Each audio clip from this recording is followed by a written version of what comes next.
नमस्कार। मैं आपका अपना मित्र विक्रांत राजलीवाल। आज 24 जनवरी बालिका दिवस के दिन संसार की प्रत्येक बालिका को हार्दिक शुभकामनाएं देना चाहूँगा।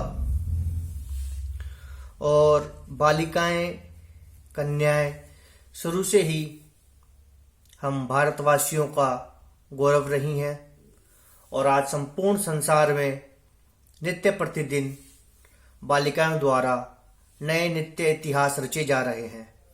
परंतु आज भी कुछ विकृत मानसिकता के लोग इस संसार में मौजूद हैं, जो एक कन्या को केवल एक कन्या होने के आधार पर मृत्यु के घाट उतारने से भी नहीं चूकते, उसे माँ की कोख में ही दफनाने से भी नहीं चूकते। और ये प्रथा बहुत पहले से हमारे समाज में एक विकृतता के रूप में रही है, परंतु साइंस और टेक्नोलॉजी के दौर में भी यह मानसिक विकृति आज भी कहीं ना कहीं व्याप्त है।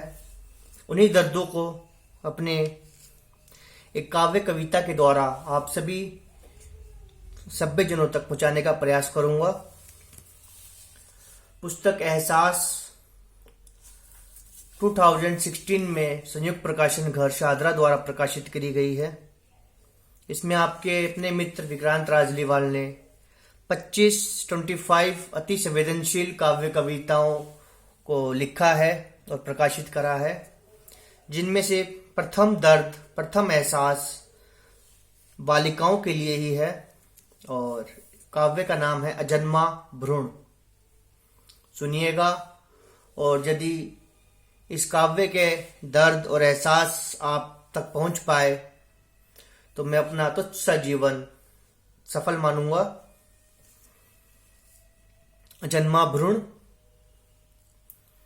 क्या इस समाज में लड़की होना एक पाप है? उसका जन्म लेना क्या आज भी एक अभिशाप है? क्यों आज का इंसान प्रकृति को बदलना चाहता है, एक लड़की को माँ की कोख में ही दफनाना चाहता है? क्या इस समाज में लड़की होना एक पाप है? उसका जन्म लेना क्या आज भी एक अभिशाप है? क्यों आज का इंसान प्रकृति को बदलना चाहता है, एक लड़की को माँ की कोख में ही दफनाना चाहता है? जीने की ख्वाहिश सब में होती है, सुख से रहने की चाह सब में होती है, फिर क्यों मुझे यह हक न मिल पाया? जन्म से पहले ही क्यों मेरा नामो निशान मिटाया? यह है अजन्मा भ्रूण, जिसको केवल एक लिंक, कन्या लिंक होने के कारण माँ की कोख में ही मृत्यु के घाट उतार दिया गया है। उसकी उन्हीं दर्दों को आप तक पहुंचाने का प्रयास कर रहा हूं। कौन हूं मैं? क्या यह जानते हैं आप? मैं एक अजन्मा भ्रूण हूं, क्या मुझे पहचानते हैं आप? कौन हूं मैं? क्या यह जानते हैं आप? मैं एक अजन्मा भ्रूण हूं, क्या मुझे पहचानते हैं आप? मौत से पहले कुछ आवाजें सुनाई देती थी, सब कहते थे नहीं हो सकती इस कोख में कोई बेटी।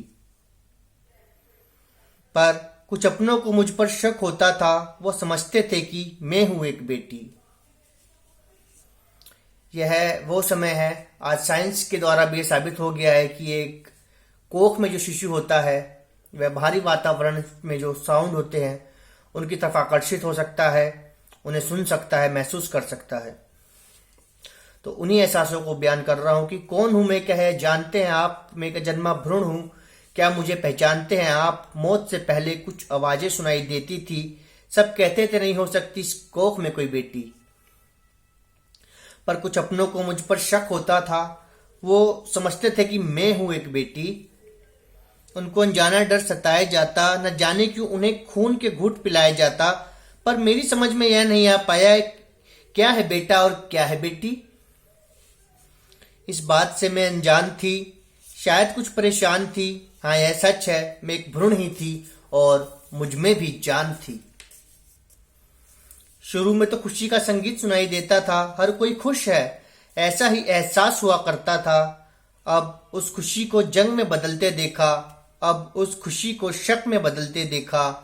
मैं तो न जान पाई पर सब जानना चाहते थे। मैं तो न पहचान पाई पर सब समझना चाहते थे। क्या है मेरी माँ की कोख के अंदर, इस बात का पता लगाना चाहते थे। अक्सर मुझे ख्याल आता था, इन सब से जरूर कुछ गहरा नाता था। क्यों वो लोग जानना चाहते हैं मुझे, शायद वो लोग अपनाना चाहते हैं मुझे। एक दिन एक अजीब सा एहसास हुआ, यह जानकर मेरा मन कुछ परेशान हुआ। अगर मैं एक बेटी हुई तो मुझे मार डालेंगे, लेकिन मैं हुआ जो बेटा तो जरूर पालेंगे। यह सुनते ही मैं कांप गई, मौत से पहले ही मैं मौत को भाप गई। उन लोगों ने मेरी माँ को कुछ समझाया, सब ठीक ही है ऐसा उसे बतलाया। मेरा परीक्षण करवाने में हर्ज क्या है, नई टेक्नोलॉजी को अपनाने में हर्ज क्या है। उन्होंने मेरी माँ को भ्रूण परीक्षण के लिए मना लिया, न जाने क्यों खून का घूंट मुझे पिला दिया। अब हर समय लगता था कि जिंदगी के दिन कम ही हैं। उन लोगों का शक सही निकला तो मौत का दिन नजदीक ही है। अब उस दिन का इंतजार रहता था जब होने वाला मेरा परीक्षण था। फिर एक दिन एक अनहोनी हो गई। मेरी माँ मुझे डॉक्टर के पास ले गई। डॉक्टर ने अपना रोब दिखलाया, भ्रूण परीक्षण को एक अपराध बतलाया। फिर मेरे अपनों ने डॉक्टर को पैसा दिखलाया। इस प्रकार से उन्होंने डॉक्टर को मनाया। अब तो डॉक्टर भी था तैयार, उठा लिए थे उसने अपने औजार। उसने किया भ्रूण परीक्षण और अब वह जानता था क्या है मेरी माँ की कोख के अंदर, वह मुझे पहचानता था।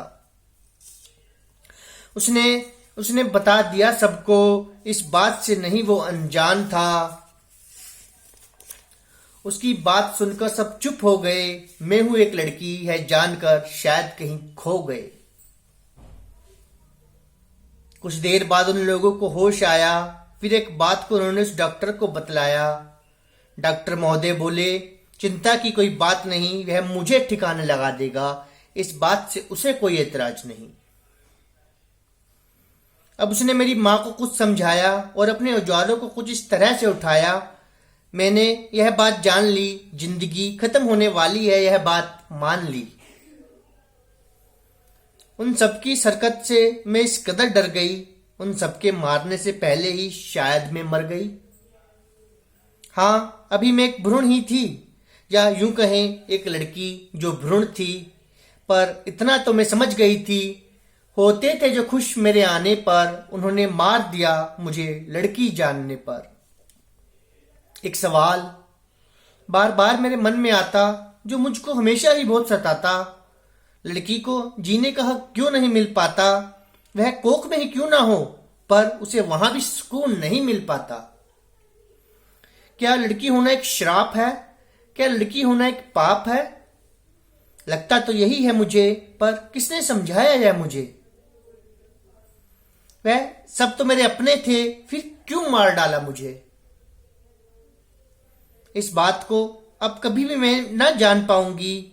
हाँ, मैं एक भ्रूण ही हूं और जन्म से पहले ही मर जाऊंगी, और जन्म से पहले ही मर जाऊंगी, और जन्म से पहले ही मर जाऊंगी। यह एक दर्द है उन प्रथाओं के ऊपर जो आज भी लड़के और लड़की में भेद मानते हैं, और एक शिशु जो माँ की कोख में है उसका लिंक केवल लड़की जानने पर उसे कोख में ही दफनाने से भी नहीं चूकते। और उन्हीं दर्दों को बयान करने का एक प्रयास किया है, और ऐसी आशा करता हूं कि आपको अवश्य ही मेरे यह दर्द एहसास आप तक अवश्य ही पहुंच पाएंगे। धन्यवाद।